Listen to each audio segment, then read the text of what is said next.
Hello everyone, আসসালামু আলাইকুম। আমি শাকিল। তো আজকে মূলত আমি ৪ টা কোড এডিটর এবং IDE নিয়ে কথা বলবো, যেটা মূলত ইউজ করা হয় ডেটা সায়েন্স, মেশিন লার্নিং বা সায়েন্টিফিক রিসার্চের কাজে। ওকে?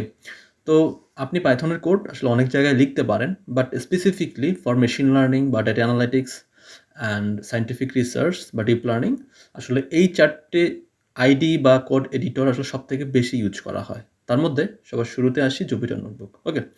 তাহলে চলেন দেখি জুপিটার নোটবুক আপনি কিভাবে ইউজ করতে পারেন। তো জুপিটার নোটবুক ইউজ করা আসলে খুবই সহজ। জাস্ট আপনি একটা ব্রাউজার ওপেন করবেন। আ তার আগে আপনি পাইথন ডাউনলোড করে নিবেন এবং অ্যানাকোন্ডা ডাউনলোড করে নিবেন। ওকে? তো এটা হচ্ছে পাইথনের অফিসিয়াল ওয়েবসাইট। তো এখানে যদি আসেন, এসে আপনি জাস্ট ডাউনলোড করে নিবেন। এটা ডাউনলোড করে আপনি জাস্ট সিম্পলি ইনস্টল করে নেবেন। এটা আসলে ইনস্টল করা আসলে খুবই সহজ। একটা সিম্পল সফটওয়্যার যেভাবে ইনস্টল করতে হয় ঠিক সেমভাবে আপনি ইনস্টল করে নিবেন। দেন আপনি অ্যানাকোন্ডা ডাউনলোড করবেন। সো এটা হচ্ছে অ্যানাকোন্ডার অফিসিয়াল ওয়েবসাইট। এখানে জাস্ট প্রত্যেকটা অপারেটিং সিস্টেমের জন্য অ্যানাকোন্ডা অ্যাভেলেবল। তো আমি যেহেতু উইন্ডোজ ইউজ করতেছি, সো উইন্ডোজের জন্য আমি ডাউনলোড করে নিব। এটাও সেম একটা সিম্পল সফটওয়্যার যেভাবে ইনস্টল করতে হয় ঠিক সেমভাবে ইয়াস করে আপনি অ্যানাকোন্ডাও ইনস্টল করে নেবেন। ওকে? সো যখন আপনার পাইথন ইনস্টল করা শেষ, আপনি অ্যানাকোন্ডা ইনস্টল করা শেষ, দেন আপনি জাস্ট ওপেন করেন অ্যানাকোন্ডা। তো আমি ওপেন করতেছি, একটু ভারী সফটওয়্যার। ওকে, ওয়েল, তো অ্যানাকন্ডা ওপেন হয়ে গেছে। এখানে দেখতে পাচ্ছেন আপনি, এখানে আসলে অনেক কিছুই আছে। জুপিটার ল্যাব আছে, জুপিটার নোটবুক আছে, তারপর হচ্ছে পাইচার্ম আছে, তারপরে স্পাইডার আছে। আসলে সব জায়গায় আপনি পাইথনের কোড লিখতে পারেন। ঠিক আছে? তো জুপিটার ল্যাব এবং জুপিটার নোটবুকের আসলে ইন্টারফেস অলমোস্ট একই রকম। সো আমি জুপিটার নোটবুক ইউজ করব। সো আমি লঞ্চে যদি ক্লিক করি তাহলে জুপিটার নোটবুক আসলে ওপেন হয়ে যাবে। ওকে? তো এভাবেও আসলে জুপিটার নোটবুক ওপেন করা যায়। এটা একটা ওয়ে। তো দেখতে পাচ্ছেন ওপেন হয়ে গেছে। আপনি যে কোনো এক জায়গায় যদি কোনো একটা কোড লিখতে চান, আপনি সিম্পলি এখানে পাইথন 3 সিলেক্ট করে আপনি কোড লিখতে পারেন। ওকে? ওকে, তো এটা একটা ওয়ে গেল। আপনি এভাবে ওপেন করতে পারেন। আর যদি আপনি এই জুপিটার নোটবুকটা আপনি স্পেসিফিক কোনো ফোল্ডারে ওপেন করতে চান, ফর এক্সাম্পল আপনি ওয়ার্কিং ডিরেক্টরি হিসেবে রাখতে চাচ্ছেন সাপোজ এই ফোল্ডারটা। আপনি চাচ্ছেন আপনি সকল কাজ করতেছেন এই ফোল্ডারের ভিতরে এবং আপনি এখানেই আপনি ওয়ার্কিং ডিরেক্টরি হিসাবে আপনি জুপিটার নোটবুক ওপেন করবেন, বা আপনার ডেটা সেট হয়তো বা এখানে আছে, আপনি আপনার জুপিটার নোটবুকটা বা বাকি পাইথনের ফাইলটা আপনি এখানে ক্রিয়েট করতে চান, তাহলে যেটা করবেন আপনি পাথটা কপি করবেন। ওকে? পাথটা কপি করে উইন্ডোজ প্লাস আর মানে সিএমডি ওপেন করবেন, করে আপনি চেঞ্জ ডিরেক্টরি মানে সিডি লিখবেন, লেখার পরে আপনি জাস্ট পাথটা পেস্ট করবেন, ইন্টার চাপবেন, আপনি এখানে জুপিটার নোটবুক ওপেন করেন। ওকে? এখন আপনি এইখানে ফাইল ক্রিয়েট করেন। আপনি সেম কোডটা যেটা এখানে লিখছিলেন সেটা কপি করে আমি এখানে রান করার ট্রাই করি, দেখি রান হয় কিনা। ওকে, 5। ওকে, তো দেখেন এটা কি, আমি যদি লিখি যে test2, তাহলে দেখতে পাবো এই ফাইলটা আসলে এখানে ক্রিয়েট হয়ে গেছে। দেখেন test2। ঠিক আছে? এইটা মাত্র ক্রিয়েট হইলো। ঠিক আছে? তো এটাই হইলো জুপিটার নোটবুক নিয়ে বেসিক কথাবার্তা। তো অ্যানাকোন্ডার ভিতরে আসলে আরও কিছু কোড এডিটর অ্যাভেলেবল। এখানেও আপনি কোড লিখতে পারেন, যেমন স্পাইডারের কোড লিখতে পারেন। ওকে? তো আমি এগুলো দেখাচ্ছি না কারণ আমি এটা ইউজ করব না, বাট আপনি চাইলে ইউজ করতে পারেন। ওকে, ওয়েল, তো এখন আপনি জুপিটার নোটবুক এর বিকল্প হিসেবে আর কি ইউজ করতে পারেন? এর বিকল্প হিসেবে আপনি যেটা ইউজ করতে পারেন সেটা হচ্ছে ক্যাগল।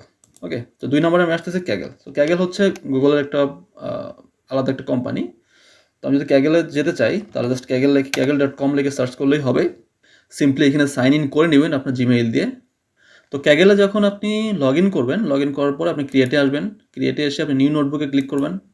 নিউ নোটবুকে ক্লিক করে আপনি সিম্পলি একটা নোটবুক ক্রিয়েট করে নেবেন। ওকে?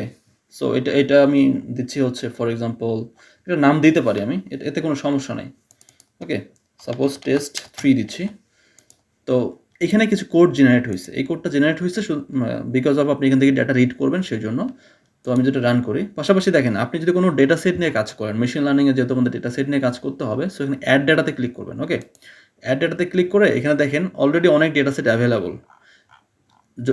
যদি আপনি এখান থেকে ক্যাগেলের কোনো ডেটা সেট নিয়ে কাজ করতে চান, আপনি জাস্ট প্লাসে ক্লিক করলে এখানে অ্যাড হয়ে যাবে। অথবা আপনার যদি নিজস্ব কোনো ডেটা সেট থাকে যেটা আপনি আপলোড করতে চান, তাহলে সরাসরি আপনি এখান থেকে আপলোড করতে পারেন। ওকে? এখানে সরাসরি আপনি আপলোড করতে পারেন, প্রাইভেটলি আপলোড করতে পারেন, পাবলিকলি আপলোড করতে পারেন। ওকে? তো আমি চাচ্ছি এখান থেকে কোনো একটা ডেটা সেট নিয়ে কাজ করব। ফর এক্সাম্পল আমি এটা নিয়ে কাজ করতেছি। সো আমি জাস্ট প্লাসে ক্লিক করব। ওকে? প্লাসে ক্লিক করলে আমার এই ডেটাটা আসলে এখানে অ্যাড হয়ে যাবে। ওকে, অ্যাড হয়ে গেছে। ওকে? তো এই যে অ্যাড হইলো, এখানে দেখেন, এখানে ক্লিক করবেন ইনপুটে। এখানে কিন্তু অ্যাড হয়ে গেছে, ওকে, সব CSV ফাইল। এখন আপনি এখান থেকে, এখানে অনেকগুলো ফাইল আছে যেহেতু, আমি যে কোনো একটা ফাইল রিড করতেছি। ফর এক্সাম্পল এইটা, আমি এইটা কপি করব, ওকে, বা অন্য কোনো ফাইল ক্রিয়েট আপনি রিড করতে চাইলে আপনি করতে পারেন। আমি যেহেতু এটা রান করছি, এই কোডটা হচ্ছে আপনি যে ইনপুট থেকে আমি এটা রিড করার জন্য, ওকে। সো নেক্সটে যাচ্ছি, আমি df.read, দেন আপনি পাথটা এখানে বসায় দেন, ওকে, যেটা এখান থেকে পাইলেন। তো আপনি রান করেন, দেন আপনি ডাটাটা দেখতে পাবেন এই হচ্ছে আপনার ডেটা সেট, ওকে।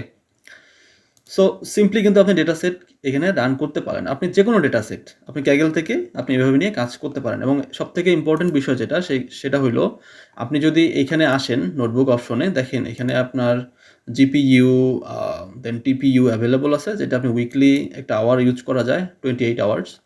ওই হিসেবে আপনি ইউজ করতে পারেন। যদি আপনার কম্পিউটার মানে খুবই ভালো মানের না হয়, সেক্ষেত্রে আপনি Kaggle বিকল্প হিসেবে রাখতে পারেন। এটা গেল।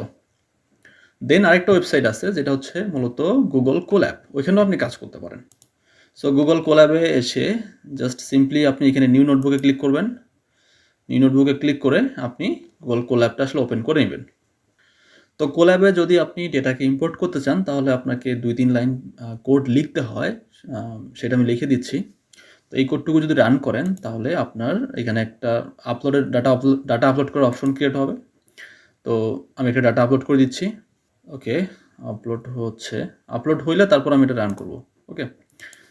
তো আপলোড হয়ে গেছে, ঠিক আছে। আপলোড যেহেতু হয়ে গেছে, আমি এবার একটু দেখি যে এটা আসলে প্রপারলি আপলোড হয়েছে কিনা। আমি যেটা রান করি, pandas is not defined, okay, no problem, okay, this is our data set. So এই ডেটা সেটটা আসলে প্রপারলি আপলোড হয়ে গেছে। এবার আপনি খুব সহজেই আপনি এখানে কাজ করতে পারেন, ঠিক আছে। এটা আরেকটা ওয়ে গেল। তো আমি 3টা ওয়ে দেখাইলাম, একটা হচ্ছে জুবিরের নোটবুক, একটা Kaggle, এবং একটা হচ্ছে গুগল কোল্যাব। আপনার মনে হইতে পারে যে আমি একটাও আমার পছন্দ হইতেছে না, আমি এখানে এক জায়গাও কোড লিখবো না। আমি VS কোড ছোটোবেলা থেকে ইউজ করি, সো আমি VS কোডেই কোড লিখবো, এটা আপনার মনে হইতেই পারে। তো এটা যদি আপনার মনে হয়, তাহলে আপনি VS কোডেও কোড লিখতে পারেন, মেশিন লার্নিং বা ডেটা সায়েন্সের কাজ করতে পারেন, ওকে। তাহলে সেক্ষেত্রে আপনাকে যে কাজটা করতে হবে, VS কোড ডাউনলোড করতে হবে। কীভাবে ডাউনলোড করতে হয়, অসংখ্য ভিডিও আছে, ডাউনলোড করে নেবেন। দেন আপনি জাস্ট VS কোডটা ওপেন করবেন, ওকে। তো ওপেন করে আপনি এখান থেকে যে কোনো একটা ফাইল ক্রিয়েট করতে পারেন, অথবা আপনার তার আগে একটা কাজ করতে পারেন, যেটা হলো আপনি এখান থেকে কোনো একটা ফোল্ডার আগে ক্রিয়েট করবেন। সো ওপেন ফোল্ডার করতে পারেন, যে কোনো একটা ফোল্ডার ওপেন করতে পারেন, আপনার পছন্দের ফোল্ডার যে কোনো এক জায়গা থেকে। ফর এক্সাম্পল আমি ডেস্কটপ থেকে পাইথন কোডস নামে একটা ফোল্ডার আছে, সেটা আমি ওপেন করতেছি। অথবা আপনি নিউ ফোল্ডার ক্রিয়েট করতে পারেন এখানে, ঠিক আছে। এখানে ক্লিক করলে আপনি নিউ ফোল্ডার ক্রিয়েট করতে পারবেন। তো নতুন ফোল্ডার ক্রিয়েট হয়ে গেছে। এখন আমি নতুন ফোল্ডারের ভিতরে আমি এটা ওপেন করি। সো সিলেক্ট ফোল্ডার করলাম, নতুন ফোল্ডার ওপেন হয়ে গেছে। এখানে এর ভিতরে আরেকটা ফোল্ডার ক্রিয়েট করতে পারেন, অথবা ফাইল ক্রিয়েট করতে পারেন, ঠিক আছে। আপনি যদি এটা ক্লিক করেন, তাহলে ফাইল ক্রিয়েট হবে, নিউ ফাইল, এটা হচ্ছে ফোল্ডার। তো আমি এর ভিতরে ফোল্ডার ক্রিয়েট করার দরকার নেই, আমি ফাইলই ক্রিয়েট করি। জাস্ট এখানে ক্লিক করে আপনি এখানে নাম দিবেন। ফর এক্সাম্পল আমি test4.ipynb, কারণ আমার জুপিটার নোটবুকের আমি এক্সটেনশন ইউজ করবো, ঠিক আছে। ipynb দিয়ে এন্টার দিলে আমার একটা ফাইল ক্রিয়েট হবে, সেটা হচ্ছে ঠিক জুপিটার নোটবুকের মতোই। আমি যদি এখানে আবার প্রিন্ট করি 3+2, আপনি দেখতে পাবেন এটার আউটপুট দিচ্ছে হচ্ছে 5। পাইথন এনভায়রনমেন্ট, দেন পাইথন যেটা রেকমেন্ড করতেছে সেটাই করব, ওকে। তো আমার রেজাল্ট আসছে 5, ঠিক আছে। এটা হচ্ছে আউটপুট। এখন এটা কেন আসলো বা কোথা থেকে আসলো, এটা আসার যে রিজন, সেটা হলো আপনি এইখানে আসবেন, এক্সটেনশনে আসবেন, ঠিক আছে। এখানে এসে আপনি এখানে সার্চ দিবেন জুপিটার, ঠিক আছে। জুপিটার লিখে যদি সার্চ করেন, তাহলে জুপিটার নোটবুক আসলে ওপেন হয়ে যাবে। আপনি এটা ক্লিক করবেন, করে এখানে আমি ইনস্টল করছি, তাই এখানে আনইনস্টলের অপশন আছে। সো আপনার ওইখানে আপনার কম্পিউটারে যদি আপনি ইনস্টল করা না থাকে, তাহলে এখানে ইনস্টলের অপশন থাকবে, আপনি জাস্ট ক্লিক করে ইনস্টল করে নেবেন, দ্যাটস ইট।